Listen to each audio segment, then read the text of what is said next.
안녕하세요. 저는 통일 후 의료에 관해 발표할 최가은 학회원입니다. 이번 시간 북한의 의료 실태와 북한의 주체 사상에 대해서 이야기를 나누어 보고자 합니다.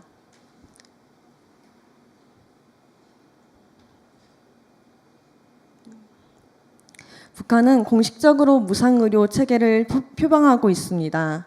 사회주의 헌법에 전반적인 무상치료제와 의사 담당 구역제, 예방의학 제도를 명기하고 있으며 이를 통한 국가의 건강 증진 책무를 분명히 하고 있습니다. 그러나 실제 북한 의료기관은 의료 설비나 기구, 의약품 등을 제대로 갖추지 못한 경우가 많았고 주민들이 의료 서비스를 받기 위해서는 약제비, 사례비, 입원비 등을 따로 준비해야 합니다. 특히 북한 주민들은 거주지와 성분, 경제력에 따라 의료 서비스 접근에 차별을 받고 있다고 보고되고 있습니다. 일례로 평양과 지방의 현격한 의료시설 차이는 개인마다 받을 수 있는 의료 서비스의 양과 질에 큰 차이가 있다는 것을 보여줍니다. 상급병원에서 진료를 받기 위해서는 하급병원에서 진단서와 파송증을 발급받아야 하는데 이 과정에서 인맥과 뇌물이 필요합니다.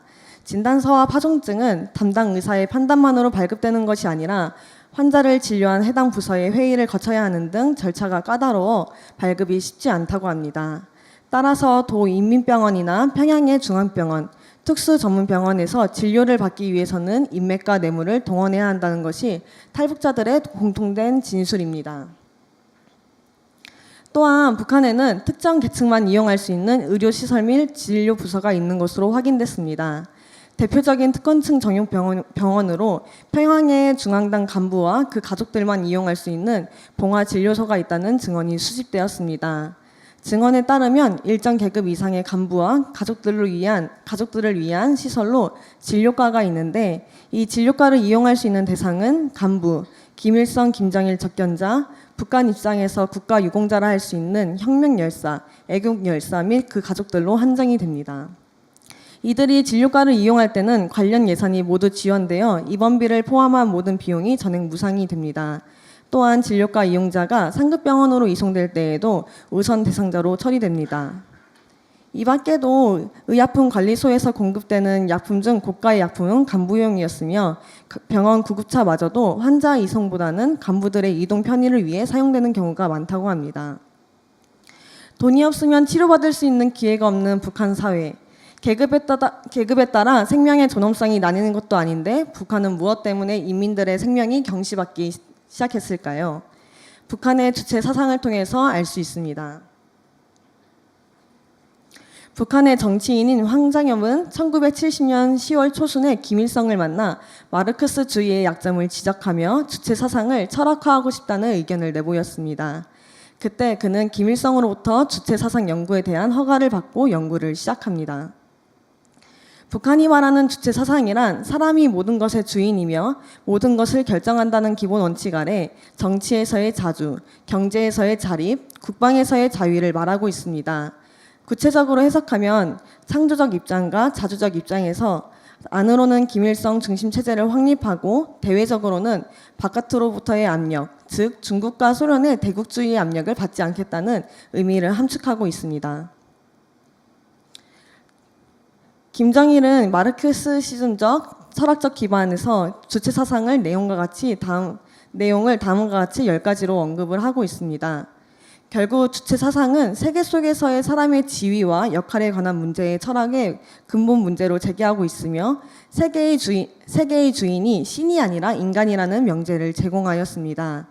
내용을 보면 인간, 생명, 자주성, 창조성 및 의식성을 강조하고 있으나 교묘한 철학적 전개 과정을 통하여 개인의 가치와 창조성이 무시되고 집단성으로 교체되고 말았습니다.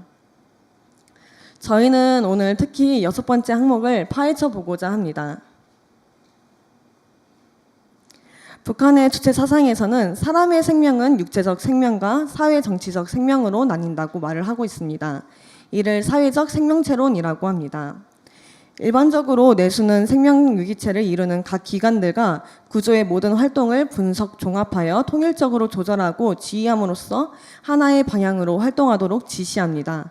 또한 생명활동이 원만히 이루어지려면 내수의 지위와 조절을 실현하고 또 외부의 자극을 내수에게 전달하는 중추가 있어야 합니다. 이러한 과정을 통해 유기체의 기관과 계통이 움직이고 조직과 세포들이 작용하여 생명활동이 이루어지게 됩니다. 이와 마찬가지로 혁명의 주체는 수령, 당, 대중의 통일체로 이루어진다고 말하는데요.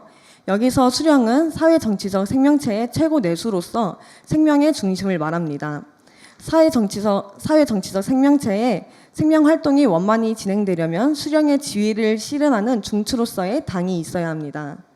인민대중은 당을 통하여 수령의 지위를 받고 당의 영도 밑에서 수령의 중심으로 조직 사상적으로 결속되어야만 자주적인 사회정치적 생명체로 존재할 수 있고 활동할 수 있습니다.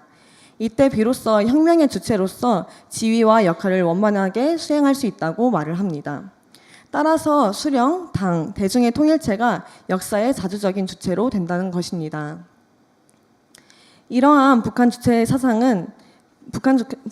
주체 사상은 사회 정치적 생명이 육체적 생명보다 귀중하다는 전제에서 출발합니다.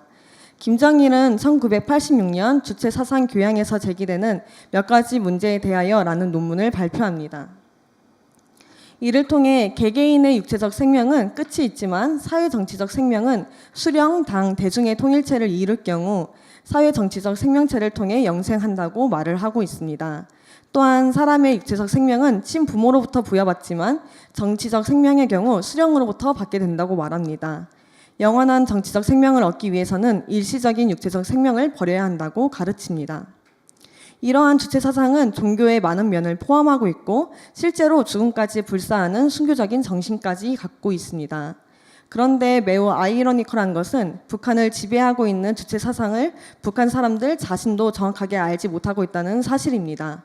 왜냐하면 이를 무조건적으로 암기하고 따르도록 교육하고 이끌었기 때문에 그 실체에 관해서는 미흡하게 알고 있습니다. 인민들이 분별할 기회 없이 당연하게 이러한 주체 사상으로 물들어버린 북한. 통일 후에는 어떻게 대한민국과 하나가 되어질 수 있을까요? 북한의 모습이 어찌 보면 기괴해 보이기도 하고 이것을 믿는 모습이 어리석어 보이고 불쌍해 보입니다. 하지만 조선시대의 사상인 유교에서도 이와 같이 어리석은 영속적 생명관이 있었습니다. 효경에서는 신체와 머리털, 피부 등은 부모로부터 받은 것이므로 감히 상해하지 않음이 효도의 시작이라고 말을 합니다. 조선시대 사람들은 이 글귀를 마음속에 깊이 새기며 유교에서는 부모로부터 받은 것은 털끝만큼도 다치지 않는 것이 효라고 규정했습니다. 이는 결국 나의 생명이란 아버지의 생명이고 조부의 생명이며 나아가서는 참으로 아득한 조상의 생명이 되는 것으로 나의 살아있음은 조상들의 살아있음이라고 의미했습니다. 반면 자손이 이어지면 나는 개체로서 죽더라도 육체가 죽은 뒤에도 자손의 생명과 이어짐으로써 계속 살아갈 수 있다고 믿었습니다. 결국 효를 다함으로써 나의 생명이 영원할 거라고 믿어온 거죠. 다음 글은 조선시대 의료 선교사였던 알렌의 일기입니다. 환자들이 절단 수술을 받아야 하는데 부모로부터 온 몸을 온전하게 보존시키는 것이 효라며 수술에 동의하지 못하고 있습니다.